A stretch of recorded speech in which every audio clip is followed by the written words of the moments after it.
नमस्कार। स्वागत है आपका study for life YouTube channel में। आशा है आप लोग स्वस्थ होंगे और जो लोग 65वीं का इंटरव्यू दे रहे हैं उनके लिए मैं ये वीडियो लेकर उपस्थित हुई हूँ। आपने अगर हमारा चैनल सब्सक्राइब नहीं किया है तो प्लीज़ इसे सब्सक्राइब कर लीजिएगा, बेल आइकन दबा दीजिएगा ताकि आपको नोटिफिकेशन मिलते रहें। और मैं आप लोगों का धन्यवाद भी देना चाहूँगी क्योंकि हमारा चैनल मोनेटाइज हो गया है और इसमें आप लोगों के स्नेह और सहयोग की बहुत बड़ी भूमिका रही।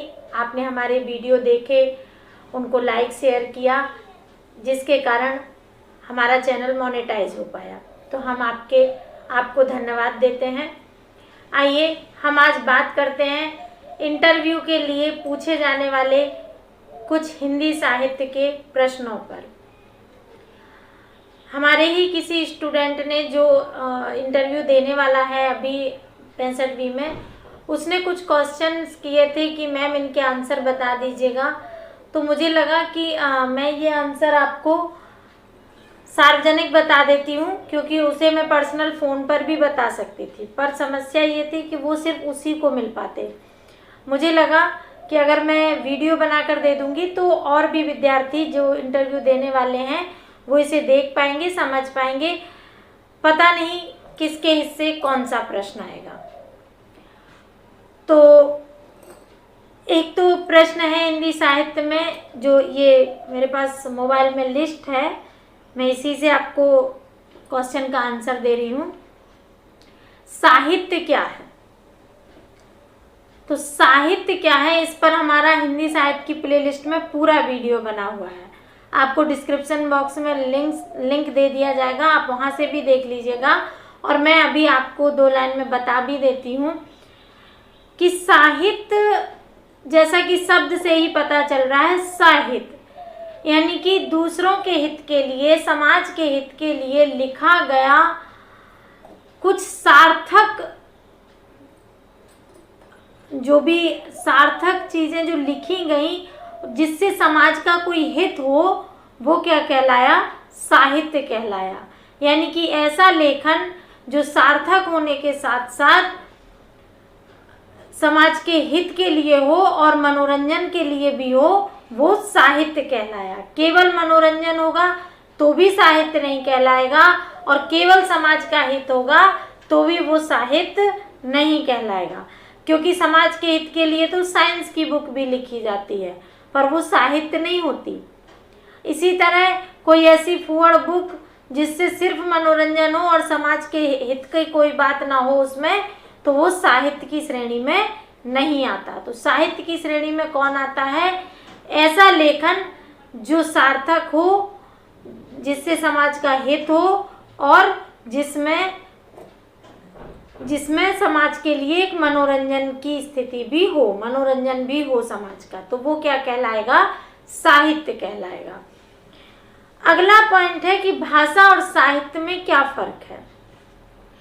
तो भाषा एक माध्यम है जिससे हम संप्रेषण करते हैं, जिससे हम अपनी बात को कहते हैं या दूसरों तक पहुंचाते हैं, वो माध्यम भाषा कहलाती है।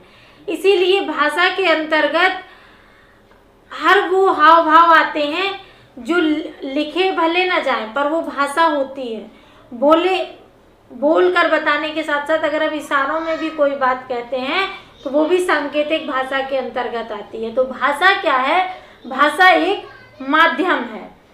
और साहित्य क्या है? साहित्य की परिभाषा हमने आपको बता ही दी। अगर दोनों का संबंध पूछता है तो आप बता दीजिएगा कि भाषा वो माध्यम है जिसके द्वारा साहित्य का संप्रेषण किया जाता है। यानी कि साहित्य को लोगों तक पहुंचाने के लिए भाषा एक माध्यम होता है।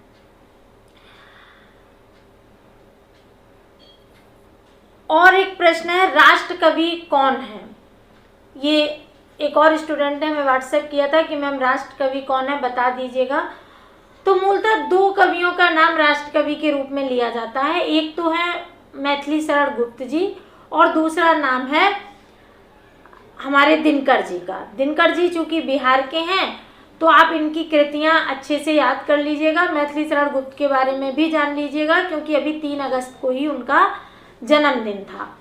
तो आप इन दोनों की कृतियां भी देख लीजिएगा, मैथिली शरण गुप्त की भी और दिनकर की भी, उनके बारे में थोड़ा बहुत जान लीजिएगा, एक दो कृतियों के बारे में, क्योंकि पूछ सकता है कि आपने पढ़ा है। अगर आप हाँ करते हैं तो उस कृति का नाम बताना पड़ेगा, और नाम बताने के साथ साथ उसके बारे में आपको कुछ ना कुछ बताना पड़ेगा। तो वो थोड़ा सा आप सर्च करके देख लीजिएगा।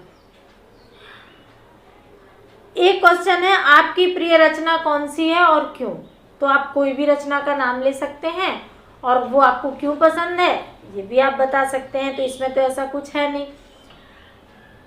छायावाद के बारे में इसमें एक क्वेश्चन है छायावाद का। तो छायावाद के बारे में आप जानते हैं कि छायावाद क्या है? कि छायावाद आप नाम ले सकते हैं कि द्विवेदी जी ने कहा है कि छायावाद शायद कविता की जो भाव हैं उसकी छाया अन्यत्र जाकर पड़ती है, इसलिए ये छायावाद कहलाता है।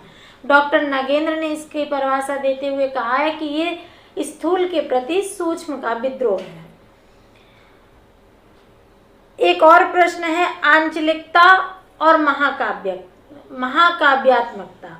आंचलिकता क्या है? तो आंचलिकता है एक किसी ग्रामीण अंचल पर जब कोई पुस्तक लिखी जाती है तो उसे आंचलिक कहते हैं। अंचल बोलते हैं जो ग्रामीण क्षेत्र होता है, जो लोक हम बोलते हैं, लोक शब्द वही कहीं ना कहीं एक अंचल भी कहलाता है। तो ग्रामीण क्षेत्र अंचल कहलाता है। जैसे अब आंचलिकता अगर पूछेगा तो अवश्य पूछेगा क्या आपने किसी आंचलिक उपन्यास का नाम सुना है?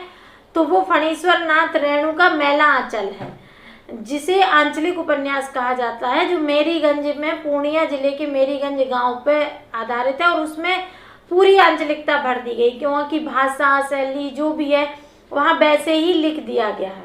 जैसे वाइस चेयरमैन को वाइस चेयरमैन कहा गया, तो इस तरह की चीज़ें उसमें शामिल हैं। बिल्कुल लगेगा कि गांव में आ गए हैं हम और गांव की आप परिस्थितियों से परिचित हो जाएंगे, तो वो आंचलिकता कहलाती है।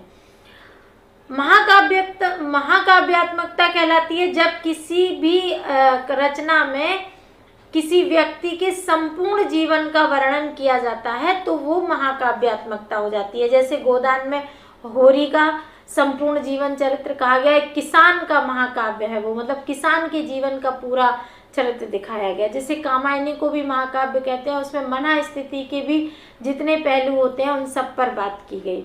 रामचरितमानस को महाकाव्य कहते हैं क्योंकि राम के जीवन का संपूर्ण वृत्तांत उसमें दिया गया। तो ये महाकाव्यात्मकता होती है।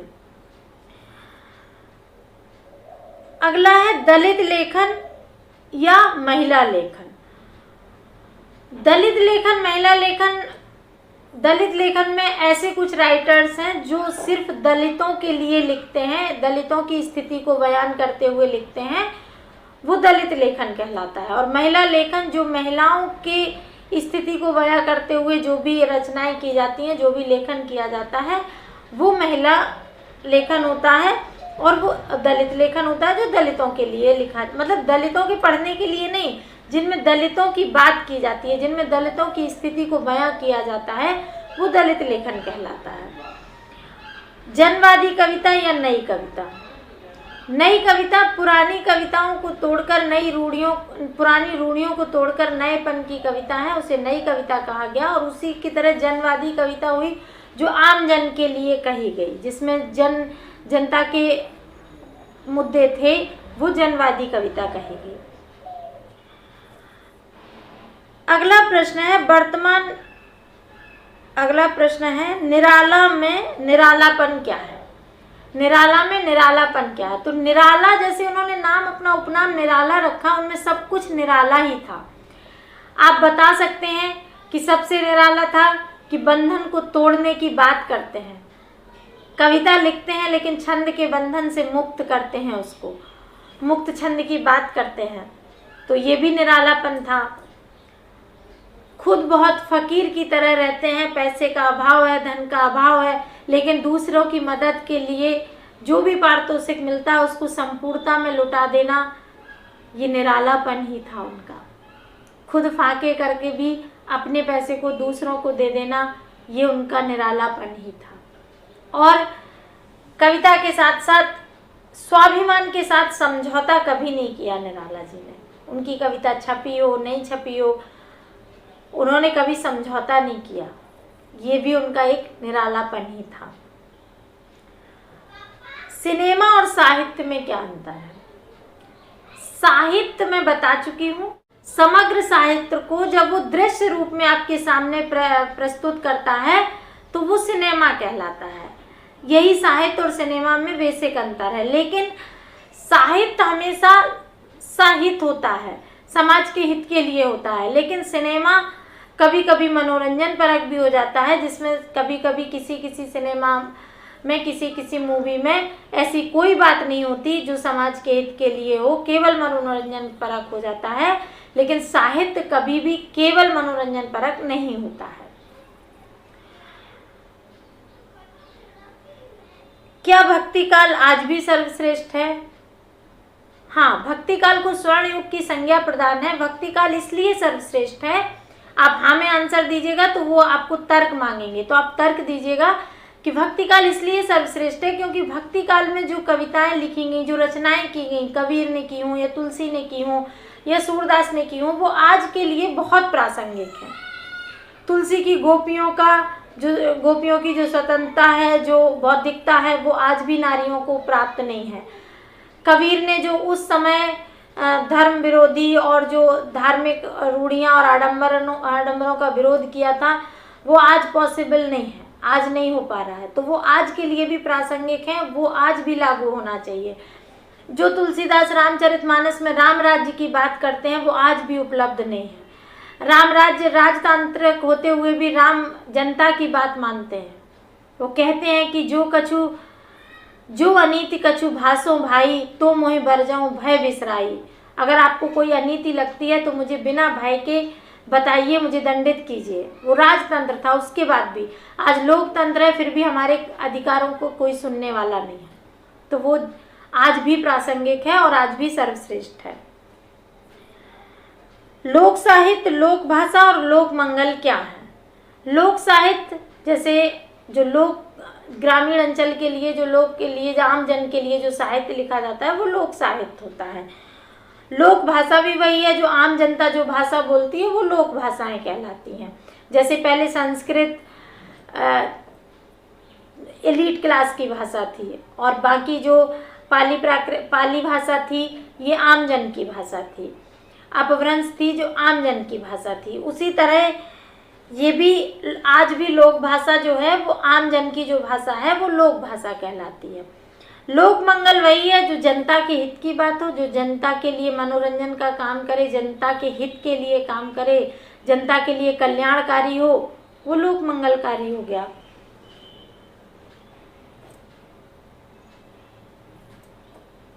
शास्त्र और लोक में साहित्य किसे वरीयता देता है? साहित्य ज्यादातर वरीयता लोक साहित्य को देता है। अगर आप लोक साहित्य बोलेंगे तो आपसे क्रॉस क्वेश्चन करेंगे कैसे, तो आप बताइएगा कि कबीरदास जी कहते हैं कि संस्कृत है कूप जल, भाका बहता नीर, यानी कि लोक भाषा का महत्व अधिक है। तुलसीदास भी क्या कहते हैं, का भाषा का संस्कृत, प्रेम चाहिए साथ। आज भी जनवादी कवि हैं जो लोकवादी कविताएं लिखते हैं, क्योंकि शास्त्र सबकी पहुंच से परे होता है, पर साहित्य जो कि समाज का दर्पण है इसलिए वो लोक के लिए ज़्यादा प्रभावकारी होता है। यही कुछ इम्पोर्टेंट प्रश्न थे जो हमारे स्टूडेंट्स ने हमसे डिस्कस करने के लिए कहा था। कुछ और भी हैं जो बहुत साधारण हैं, जैसे चंपू काव्य क्या होता है। चंपू काव्य आपको पता है जिसमें गद्य और पद्य दोनों शामिल होते हैं, वो चंपू काव्य कहलाते हैं। अलंकार क्या होता है? अलंकार भी आपको पता है, जो काव्य की शोभा बढ़ाते हैं वो अलंकार कहलाते हैं। फिर है कि बिंब और प्रतीक क्या है? तो बिंब और प्रतीकों में जब किसी चीज का प्रतीक लेके कोई बात कही जाए तो प्रतीक आते हैं जो कविता में प्रयोग होते हैं। बिंब चित्र को कहते हैं, जब कविता पढ़ के किसी चित्र का दर्शन होने लगे, ऐसे लगे कि हम चित्र देख रहे हैं, तो वो बिंब ग्रहण कहलाता है, वो बिंब कहलाता है कविता का। तो यही इम्पोर्टेंट इसमें थे जो हमने आपसे डिस्कस किए। इसमें गद्य और पद्य में भी अंतर एक प्रश्न दिया है, तो वो आपको पता है। जो गाकर ना पढ़ा जाए वो गद्य, जो गाकर पढ़ा जाए वो पद्य। खास तौर से ये भी होता है कि पद्य में व्याकरण की कसौटी पर, पद्य व्याकरण की कसौटी पर खरा उतरे ये निश्चित नहीं होता, लेकिन गद्य हमेशा व्याकरण की कसौटी पर खरा उतरता है। तो ये आपके लिए प्रश्न थे कुछ इम्पोर्टेंट, आप इन्हें देख लीजिएगा। हमने भी आपको समझाया, और भी इस तरह के कोई प्रश्न है तो आप हमसे पूछ सकते हैं, हम आपको बता देंगे। उसमें लिंक दिया हुआ है, डिस्क्रिप्शन बॉक्स में लिंक दे दिया जाएगा। आप साहित्य किसे कहते हैं इसका वीडियो देख सकते हैं, डिटेल में जानना है तो।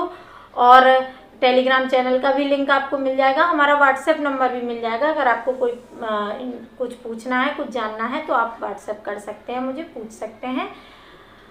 और हम अभी कुछ वीडियो, 1-2 वीडियो और आपको प्रोवाइड करा देंगे, जैसे अभी बाढ़ को लेकर और जातिगत जनगणना को लेकर पक्ष विपक्ष में तर्क, कुछ इस तरह से आर्टिकल हैं न्यूज़पेपर के, उनको भी डिस्कस हम कर देंगे। तो आप उन वीडियोज़ को देख लीजिएगा, आपको लाभ देंगे। क्या पूछेगा इंटरव्यू में ये तो फिक्स नहीं होता, पर जो कि कुछ कॉमन चीज़ें होती हैं जो पूछी जाती हैं उन्हीं पर हम तैयारी करते हैं, फिर प्रेजेंस ऑफ माइंड के आधार पर हम आंसर देते हैं। आप लोगों को बहुत बहुत शुभकामनाएं। ईश्वर करे आप जल्दी अधिकारी बने। धन्यवाद।